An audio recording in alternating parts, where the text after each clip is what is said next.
There is much we can learn from eyewitness evidence, sightings, encounters, and other data, and from the observation of repeat patterns of UFO activity. Collectively, this evidence provides glimpses of another reality that surrounds us, as if hiding in plain sight. Let's explore.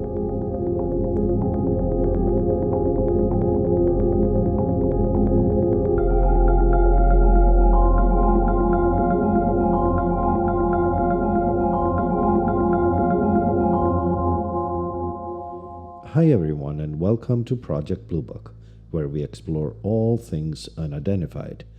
I am Thor, and thanks for tuning in. It doesn't really matter if it's intentional or not. We're learning from the presence of non human intelligence on Earth, as well as their technology. At this point in time, we are far from understanding anything about them. We are intentionally being denied that knowledge.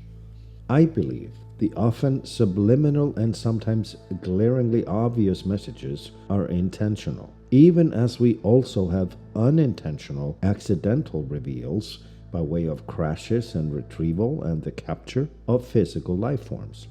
The accrual of all of them provide fragments that begin to paint a picture of a universe vastly different from ours, rich with intelligent life, interacting with Earth and its inhabitants. It's a picture as fascinating as it is disturbing. Perhaps they're right. We're not ready. Let's divide this into parts, tying encounters and sightings to conclusions that are speculative. Calling them speculative does not mean there's doubt about the reality and presence of non-human intelligence and their craft on Earth. It's about their operations, their history, and their motives, their agenda. The first flaw in this discussion is our primitive notion of they. Who are they?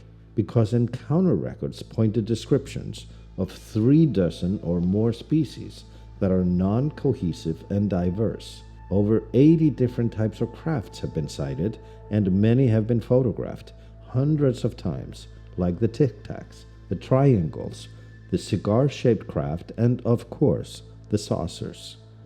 Through it all, we also see behaviors and actions, and there is a pattern. Part 1. Crop circles. Their history stretches way back, but it was in the 70s that Colin Andrews began paying attention to them, cataloging and comparing them. Intrinsically geometric, complicated in their design, some depicting faraway star systems, other binary codes, some painted pictures mimicking our pictures, and messaging plaques we ourselves sent to outer space for others to see.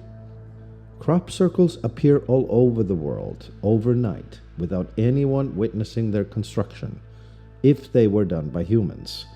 A couple of beer-drinking bozos came forward in the 70s claiming ownership for hundreds of them over decades in dozen countries, as did a couple of students in Hungary pushing a plank to form intrinsic geometric patterns with complex coded messages at a level of sophistication in concept design and accuracy, and with execution simply impossible to be attributed to humans walking a plank in the middle of the night holding a beer.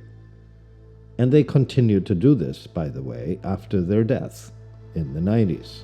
This was all before we produced evidence that tic-tac-shaped orbs appeared overnight to make them. We caught them in the act. Why not do it in front of our noses then? Again, I believe they are intentional forms of subliminal messaging, at the precipice of our ability to understand, just sitting on the horizon of our intellectual capabilities, telling us, pay attention to this. This means something. It's important. While delivering through image a message so abundant in meaning, we are reminded of the saying, a picture is worth 1,000 words. Part 2. Abductions. Now, this one has multiple parts, and I will only focus on 2 or 3. One is the physical examination and the messages communicated to the abductee, the experiencer. Again, there's a pattern. They have been repeatedly abducted since childhood without realizing it. They have been followed over a lifetime, and sometimes their ancestors have as well. They have a guardian that keeps visiting with them in their own homes over and over again. And there's a medical examination. There's tracking and there's genetic manipulation. Is this a systematic, large-scale effort to incrementally alter us mentally as well as anatomically? Has this perhaps been going on since the dawn of humanity? There are plenty of correlating narrative and physical artifacts that support this notion. Then there is the communication about the environment, that we need to take care of it. They keep stating they are from a faraway solar system or even a different galaxy, dimension, and sometimes they say they're from right here. It could all be true, and we hear speculation about it if they are us from the future coming back for genetic material. It's confusing and inconclusive, but what's not so is they're meddling with our bodies and they're meddling with our psyche, perhaps intentionally, nudging us ever so slightly towards a greater environmental as well as galactic community awareness that Earth and its ecosystem is fragile and precious, and it's not just for us, but for them as well, all of them, different species, different motives, because they are beyond doubt tapping into the vast resources of this planet and animal DNA and our water and material resources, treating Earth and all of its life, including humans, as a biolab, a biological resource for whatever end objective each of them has. Part 3. Nuclear weapons. Environmental concerns are also why they're frequently seen interfering with our nuclear facilities, test sites, silos, and flights. An intercontinental ballistic missile test flying off of Vandenberg Space Force Base, carrying a fake nuclear warhead, was intercepted and shot down. Missile silos at Malmstrom Air Force Base were shut down as well, systematically over and over again. And during nuclear testing in Nevada in the 50s and 60s, UFOs were frequently seen observing and throwing green dust around in the air, downwind from the explosions in their immediate aftermath. During the Fukushima nuclear meltdown, UFOs were observed and caught on film. We have evidence for all of this to be true. Again, why don't they just land and say, "Stop the nonsense"? There's a pattern. Part 4. Mutilations. Cattle has been mutilated since the 1900s, but they really kicked into high gear following the nuclear era. Cows are found dead, bloated, with their tongues, ears, eyes, and mouths surgically removed, as well as their rectal and genital areas, and they are drained of blood, without any blood being found on the grounds surrounding their discovery. There are no paths leading to their bodies, and there is no evidence of scavengers, besides the surgical precision of the cuts, precluding natural predators. The drainage of blood doesn't fit predatorial abilities, let alone behavior. It's not predators. As with crop circles, it happens overnight, without eyewitnesses, yet UFOs are often seen in the immediate vicinity at the exact time. They just seem to have been airlifted, harvested, and dropped back down intentionally. Why leave the bodies with these clues of non-natural causes? Again, there's a pattern. The purpose of cattle mutilations could be protein harvesting for use, lab growth, and sustenance. The areas surrounding the mouth and the rectum and genital area are great indicators of the bacterial as well as the genetic health of the individual in question. So while collecting their blood for use purposes, the verification of the health goes naturally along with it. And it's not just cattle, by the way. It has happened to dogs, horses, and it happens all over the world. Part 5.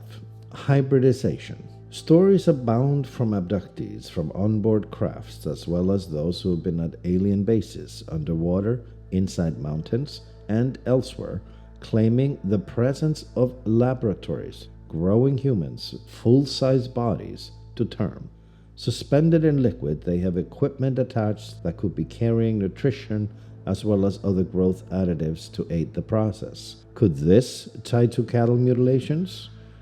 Both exist based on eyewitness accounts, and cattle mutilations are real, and so are the growing chambers of human containers on board alien crafts and within their facilities.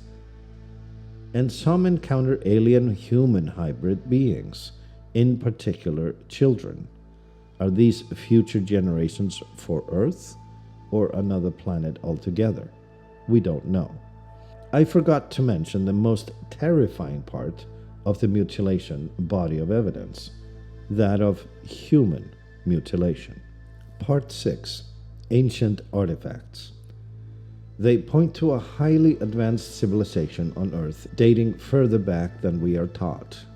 Pyramids could not have been built by humans without technology we still don't have today, anti-gravity, and neither could Pumapunku have been built, supposedly in the 5 to 600s, by technologically primitive cultures, yet supposedly possessing diamond drills and rock saws and the ability to cut straightest lines and precise eye holes through hundreds of meters of hard rock that required thousands of rounds per minute to achieve.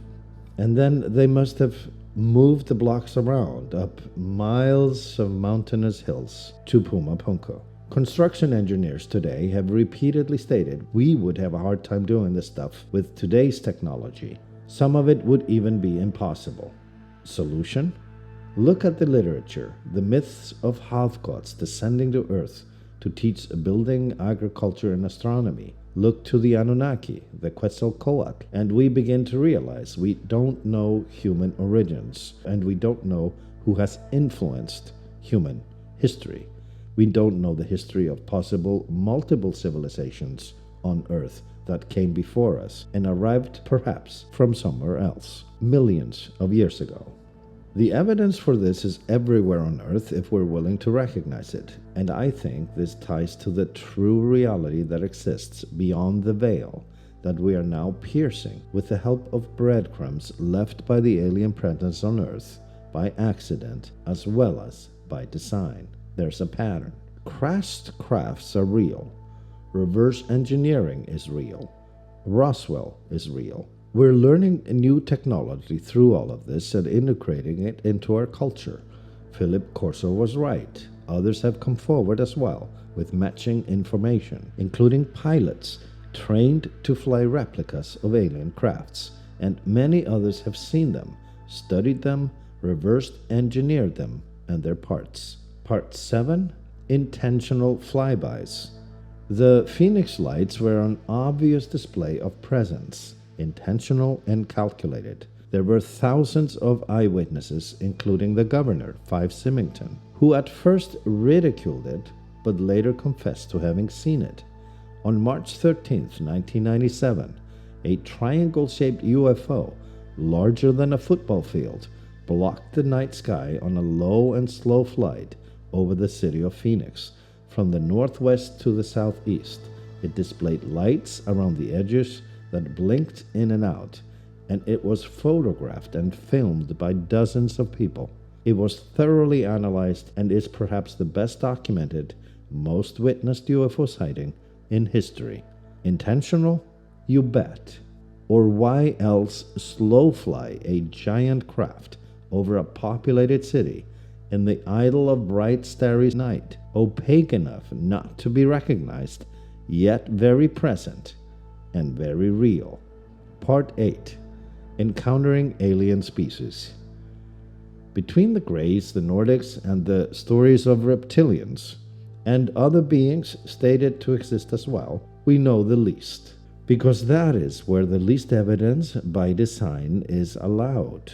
They are good at guarding themselves, ensuring we don't know more than we have to, or that we can handle. The pattern that I speak of is not dissimilar to religious doctrines, as if by design intended to guide us down a predetermined evolutionary path of thought, science, morals, and awareness of our environment. It's subliminal and intentionally so nudging our thinking while leaving it up to us to decide, which is why humanity as a whole is taking its a good time to adapt to the reality of non-human intelligent presence with all of the complexity that comes with it. Baby evolutionary steps is what it's designed to do, and it leaves intact what seems to be a universal doctrine permeating our religions as well as our interactions with the alien presence, that we have free will, a right to choose, including the choice to ignore their reality or recognize it. Our collective evolution is only as rapid as our own collective volition allows, which is why, for us who know all of this to be true already, the evolution of man today is so frustratingly slow and painful. In the meantime, they continue to go about their agenda, harvesting what they need, maintaining their bases, and flying around and off-planet to meet their operational objectives, completely unknown to us, while simultaneously flashing us, "Look, we're here," randomly in the night.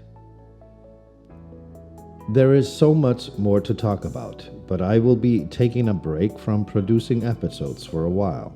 I must work, I must make a living, and can't sustain the time and research necessary that every episode requires and you deserve.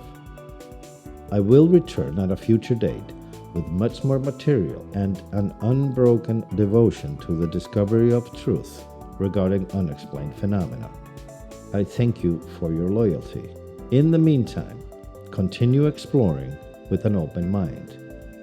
And each day, let's practice compassion and kindness. I am Thor, and thanks for tuning in. See you next time.